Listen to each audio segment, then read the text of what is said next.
Welcome back to my channel Crack the Case.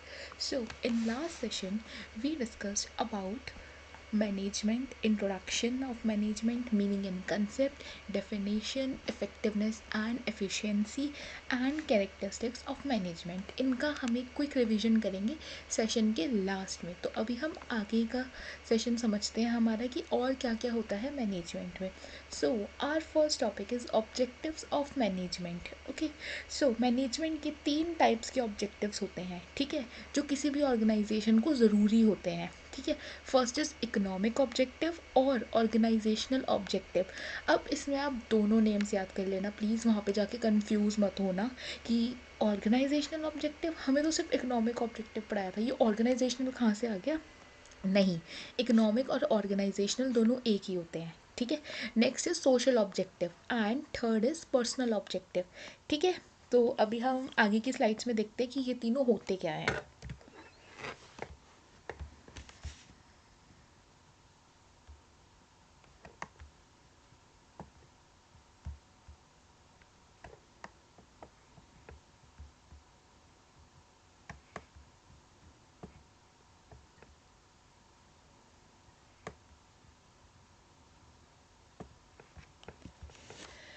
So, first is organizational and economic objective. So,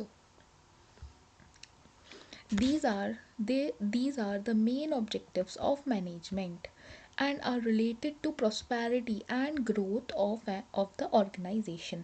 ठीक है, अब ये जो होते हैं, ये जो इकोनॉमिक ऑब्जेक्टिव या ऑर्गेनाइजेशनल ऑब्जेक्टिव होता है हमारा, ये ऑर्गेनाइजेशन की ग्रोथ के लिए होता है. ठीक है, तो पहला क्या होता है, सर्वाइवल. किसी भी ऑर्गेनाइजेशन को सबसे पहले एक कॉम्पिटिटिव मार्केट में सर्वाइव करना आना चाहिए.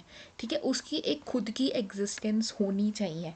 ठीक है, मैंने कोई भी बिजनेस स्टार्ट करा, मैंने आज एक सपोज करते हैं मैंने एक कोचिंग सेंटर स्टार्ट करा. ठीक है, तो मेरी एक खुद की एग्जिस्टेंस होनी चाहिए. मेरे पास इतना वो होना चाहिए कि मैं एक कॉम्पिटिटिव मार्केट में सर्वाइव कर सकती हूँ. ठीक है, the basic purpose of every organization is to survive and exist for a long time in the competitive market. ठीक है, तो ये हो गया हमारा survival. Okay, next is profit. ठीक है, अब भाई मैं अब सर्वाइव तो कर गई. ठीक है, अब मैं सर्वाइव कैसे करूँगी, अगर मुझे प्रॉफिट होगा मैं तभी तो किसी भी कॉम्पिटिटिव मार्केट में सर्वाइव कर पाऊँगी. ठीक है, तो एक हो गया सर्वाइवल, सेकंड हो गया प्रॉफिट. प्रॉफिट होना भी हमें ज़रूरी है. ठीक है, तभी हमारी इकोनॉमिक ग्रोथ होगी. Okay, so another important objective is to earn adequate profit because profit is essential for covering the cost and risk of the business. मेरे बिजनेस में कोई भी रिस्क आ जाता है, कुछ भी हो जाता है, आग लग जाती है, कुछ भी हो जाता है, तो मेरे पास एक एडुकेट अमाउंट ऑफ प्रॉफिट होना चाहिए, एक एडुकेट प्रॉफिट होना चाहिए जिससे मैं उस रिस्क को कवर कर सकूँ. Next is growth. अब मैं बैठी हूँ, मेरी ग्रोथ ही नहीं हो रही है, तो उसका भी क्या फ़ायदा. ठीक है, तो इसीलिए ये तीन जो हैं, ये तीन ऑर्गेनाइजेशनल ऑब्जेक्टिव है. ठीक है, रिलेट करके देखना इनको, हेडिंग्स को इसके नेम के साथ, ऑर्गेनाइजेशनल और इकोनॉमिक ऑब्जेक्टिव. ठीक है, first is survival, second is profit and third is growth. ठीक है, जब तक हमारी बिजनेस ग्रो नहीं करेगा तब तक हम करेंगे क्या. ठीक है, तो third one is business organisation must expand and grow their activities. Okay, the success of any organization is measured by growth indicator like increasing sales, the number of branches, the illusion the of new employees. Okay, तो growth कैसे बढ़ेगी, जब हम अपनी sales बढ़ाएंगे, जब हम अपनी ब्रांचेस खोलेंगे, तब हमें पता चलेगा कि हाँ हमारे बिजनेस की ग्रोथ हो रही है. Okay, so next is social objectives. ठीक है, अब आपको सोसाइटी के लिए एक ऑर्गेनाइजेशन के ऑब्जेक्टिव्स होते हैं, उन्हें हम सोशल ऑब्जेक्टिव्स कहते हैं. Social objectives means the commitment of any organisation with society. जब हम कोई भी कमिटमेंट करते हैं कि हाँ हम सोसाइटी के लिए ये काम करेंगे, उसको सोशल ऑब्जेक्टिव बोलते हैं.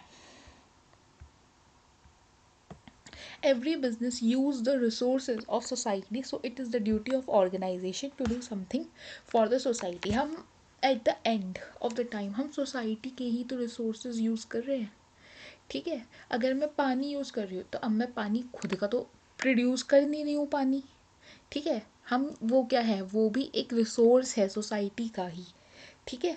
तो अब हमें उन्हें कैसे पे बैक करना है।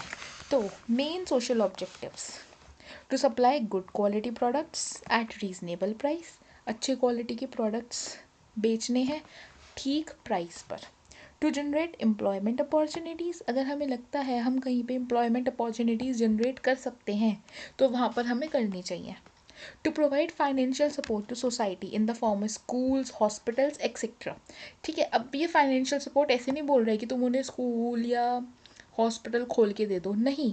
कई बार ऐसा भी होता है कि हम डोनेशन दे देते हैं, तो ये उस वे में बोल रहे हैं।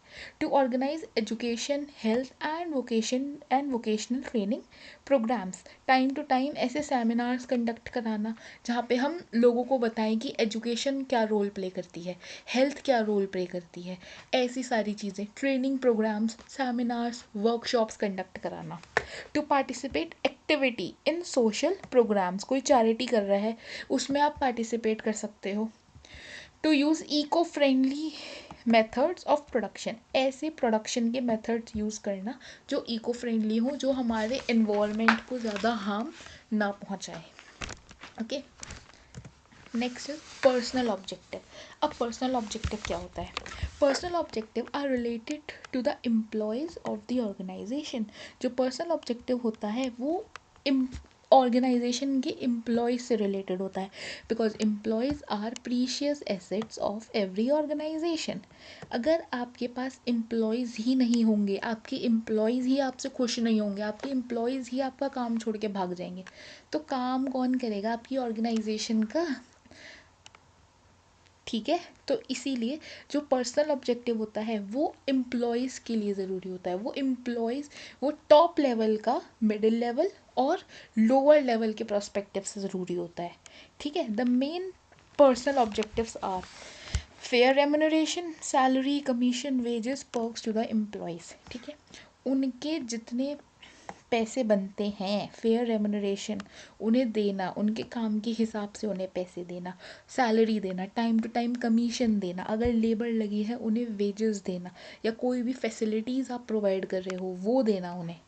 Personal growth and development, promotion and training, आपको लगता है कोई एम्प्लॉय अच्छा परफॉर्म कर रहा है उसे प्रमोशन दे दो। Respect, recognition and self respect, ठीक है। उनको रिस्पेक्ट करना, ठीक है। Good and healthy working conditions, उन्हें एक ऐसी अच्छी कंडीशंस प्रोवाइड करना जहाँ पर वो आराम से काम कर सकें, ठीक है, उन्हें ज़्यादा प्रॉब्लम ना हो काम करने में, ठीक है। तो ये थे हमारे तीन ऑब्जेक्टिव्स, तीन ऑब्जेक्टिव्स, ठीक है। अब पहला था हमारा इकोनॉमिक ऑब्जेक्टिव जो ऑर्गेनाइजेशन के फेवर में है, ठीक है, that is survival, profit and growth, ठीक है। किसी सर्वाइवल का मतलब किसी भी कॉम्पिटिटिव मार्केट में आपको अपने आप को सर्वाइव कराना है, अपनी एग्जिस्टेंस क्रिएट करनी है, ठीक है। सेकेंड इज प्रॉफिट, एक एडुकेट प्रॉफिट अर्न करना ताकि कोई भी बिजनेस में रिस्क आए तो आप उसे कवर कर सको। थर्ड इज ग्रोथ, ठीक है, हमें अपने बिजनेस की ग्रोथ करनी पड़ेगी। हमें ग्रोथ कैसे पता चलती है, जब हमारी सेल्स बढ़ती है, हम ब्रांचेस खोलते हैं नई नई, इन सब चीज़ों से हमें हमारी ग्रोथ पता चलती है, ठीक है। Now second is social objective. Social objective जो हम कोई भी कमिटमेंट देते हैं सोसाइटी को, ठीक है। अब वो हम कैसे दे सकते हैं, एम्प्लॉयमेंट अपॉर्चुनिटीज़ प्रोवाइड कराना, एनजीओज़ में पैसे डोनेट करना, या सेमिनार्स कंडक्ट कराना, इको फ्रेंडली प्रोडक्शन की टेक्निक्स को यूज़ करना, ठीक है। Now last is personal objective. Personal objective जो होता है वो हमारा एम्प्लॉयज़ से रिलेटेड होता है, ठीक है। उन्हें हम कैसे कर सकते हैं, उन्हें सही सैलरी देना, उन्हें रिस्पेक्ट देना, उन्हें अच्छी वर्किंग कंडीशंस देना, उनकी पर्सनल ग्रोथ और डेवलपमेंट को, ठीक है। ये सब हो, तो ये ऑब्जेक्टिव्स हैं यहाँ के ऑर्गेनाइजेशन के। अब next is importance of management. अब मैनेजमेंट की इम्पोर्टेंस क्या होती है? इम्पोर्टेंस एंड कैरेक्टरिस्टिक्स दोनों ही सेम है। अगर आपको याद नहीं आ रहा है वहाँ पे कि अच्छा इन्होंने तो इम्पोर्टेंस पूछ ली, अब मैं क्या लिखूँ इसमें, मुझे तो कैरेक्टरिस्टिक्स याद है, या अब इन्होंने तो कैरेक्टरिस्टिक्स पूछ ली, मुझे तो इम्पोर्टेंस याद, दोनों को मिक्सअप करके 5-7 पॉइंट्स बना के लिख देना। ठीक है, तो सबसे पहला आता है management helps in achieving group goals. ठीक है, अब मैंने आपको इंट्रोडक्शन जब पढ़ाया था मैनेजमेंट का, तो मैंने आपको सबसे पहली लाइन बताई, पहली लाइन एक बताई थी। वो लाइन क्या थी? वो लाइन क्या थी कि management is an activity which is necessary whenever there is a group of people. ठीक है, मैनेजमेंट एक एक्टिविटी है वो जहाँ पर वो वहाँ पर वहीं पर काम करती है जहाँ पे कुछ ग्रुप ऑफ पीपल आपस में मिलके काम कर रहे होते हैं। ठीक है, तो ये है management used to integrate the efforts of all the individuals in a common direction for achieving organisational goal. सारे के सारे एम्प्लॉयज़ एक ही तरीके का काम करते हैं, एक ही उनका मोटिव होता है ऑर्गेनाइजेशन गोल को अचीव करना। ठीक है, next is management increases efficiency. Efficiency और इफेक्टिवनेस पे हमने बहुत बड़ा डिस्कशन करा है, वो आप प्रीवियस वीडियो में जाके देख सकते हो। इफेक्टिवनेस और एफिशिएंसी क्या होता है, मैं बार बार टाइम वेस्ट नहीं करूँगी। Every management increases efficiency by reducing the cost and increasing the productivity through better planning, directing, organising and controlling. ठीक है, मैनेजमेंट एफिशिएंसी इंक्रीज करता है। ठीक है, इंक्रीज एफिशिएंसी कैसे इंक्रीज करता है? By reducing the cost and increasing the productivity. Management creates a dynamic organisation. Management एक ऐसा एनवायरनमेंट क्रिएट करता है जहाँ पर जो चेंजेस होते हैं वो हम आराम से चेंज कर सकते हैं। ठीक है, to match with the new environmental changes, so efficient management motivates the employees to adopt new changes willingly. Okay, so next is management helps in achieving personal objective. अभी अभी हम पीछे पढ़कर आए हैं पर्सनल ऑब्जेक्टिव क्या होता है। Personal objective mean prosperity and growth of the employees. So this objective So this objective is achieved through motivation, satisfaction, salary and by good working conditions. मुझे नहीं लगता मुझे ये दोबारा एक्सप्लेन करने की ज़रूरत है। Next is management helps in development of society. अब हम ये भी पीछे पढ़ कर आए हैं। Management helps the society by providing good quality products and services, by creating employment opportunities and by providing basic help for schools and hospitals etcetera. तो ये था हमारा मैनेजमेंट का इम्पोर्टेंस, जहाँ पर हमने पढ़ा कि मैनेजमेंट हमें ग्रुप के गोल्स अचीव करने में हेल्प करता है, हमारी एफिशिएंसी को इंक्रीज़ करता है, एक डायनेमिक एनवायरनमेंट क्रिएट करता है, पर्सनल गोल अचीव करने में हेल्प करता है और डेवलपमेंट ऑफ सोसाइटी में हेल्प करता है। ठीक है, तो अब तक हमने क्या क्या पढ़ लिया? अब तक हमने मैनेजमेंट का इंट्रोडक्शन पढ़ लिया, जिसमें हमें ये पता चला कि मैनेजमेंट वहाँ पर होता है जहाँ पे कुछ भी ग्रुप ऑफ पीपल काम करते हैं। ठीक है, बड़ी चाहे किसी भी टाइप की ऑर्गेनाइजेशन हो, मैनेजमेंट एक बहुत इम्पॉर्टेंट रोल प्ले करता है। चाहे वो ऑर्गेनाइजेशन बड़ी हो, छोटी हो, सर्विस हो, मैन्युफैक्चरिंग हो, किसी भी टाइप की ऑर्गेनाइजेशन हो, उसमें मैनेजमेंट हमारा काम करता है। ठीक है, सेकंड हमने पढ़ा था meaning and concept of management, जहाँ पर हमने पढ़ा था कि मैनेजमेंट के हम गोल्स अचीव कर सकते हैं एक प्रोसेस के थ्रू जो होता है इफेक्टिवनेस एंड एफिशिएंसी। ठीक है, और फिर हमने पढ़ी थी डेफिनेशन, हमने एफ.डब्ल्यू. टेलर की डेफिनेशन पढ़ी थी। उसके बाद हमने पढ़ा इफेक्टिवनेस एंड एफिशिएंसी। मैं फिर भी बता देती हूँ एक बार इफेक्टिवनेस एंड एफिशिएंसी में क्या होता है। इफेक्टिवनेस जब हमें कोई भी काम करना है, ठीक है, विद इन द टाइम करना है हमें वो काम, हमें कॉस्ट की कोई परवाह ही नहीं है। ठीक है, कि तू कितने भी पैसे ले लेकिन तू 1 घंटे में मेरा काम करके वापस दे। ठीक है, ये होता है इफेक्टिवनेस। नेक्स्ट इज एफिशिएंसी, जब हमें टास्क टाइम पे कंप्लीट भी करना है, विद इन द कॉस्ट करना है और प्रॉपर यूटिलाइजेशन ऑफ रिसोर्सेज होना चाहिए, ये होता है एफिशिएंसी। नेक्स्ट हमने पढ़ी थी कैरेक्टरिस्टिक्स। अब कैरेक्टरिस्टिक्स क्या थी? कैरेक्टरिस्टिक्स और इम्पोर्टेंस दोनों एकदम सेम है, तो आप एक बार देख लेना। ठीक है, फिर हमने आज पढ़ा ऑब्जेक्टिव्स, 3 टाइप के ऑब्जेक्टिव्स होते हैं मैनेजमेंट के। First is economic and organisational objective. Economic और ऑर्गेनाइजेशनल ऑब्जेक्टिव एक ही है, कंफ्यूज मत होना वहाँ पे। वो केस स्टडी में आपको देगा, केस स्टडी वो आपको देगा इस टॉपिक पे। वो आपसे पूछेगा कि भाई इकोनॉमिक ऑब्जेक्टिव क्या हो, कि कोई भी एग्जाम्पल दे देगा वो आपको, आपकी बुक में भी दिए होंगे। अभी हम 1 या 2 सेशंस बाद जितने हमने टॉपिक कर लिया हम उसकी केस स्टडीज़ भी सॉल्व करेंगे, ठीक है। तो वो आपको एग्जाम्पल दे देगा और वो आपसे पूछेगा कौन सा मैनेजमेंट का ऑब्जेक्टिव यहाँ पे फॉलो हो रहा है, ठीक है। तो अब अगर हमारी केस स्टडी आती है 1 मार्क की, ये वाली, तो हम वहाँ पर सीधा सीधा आंसर लिख के देंगे। सपोज करो हमारा आंसर है ऑर्गेनाइजेशनल ऑब्जेक्टिव।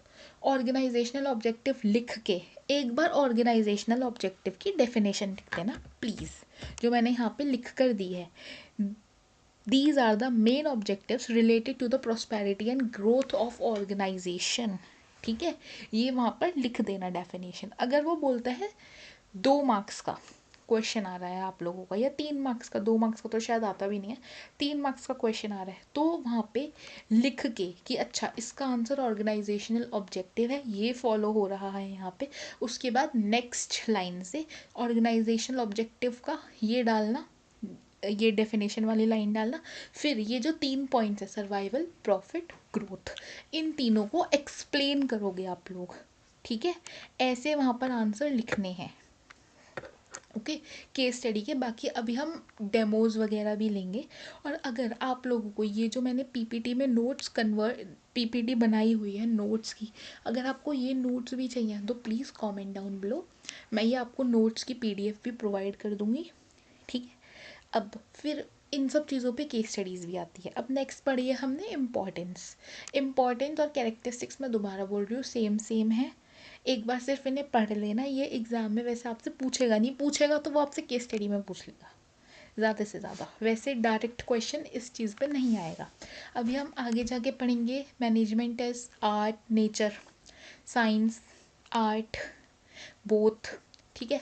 फिर हम हमारा अभी कोऑर्डिनेशन रह गया है और हमारा वो रह गया है लेवल्स ऑफ मैनेजमेंट। तो हम ये 3 टॉपिक भी जल्दी से जल्दी कोशिश करेंगे डिस्कस करने की।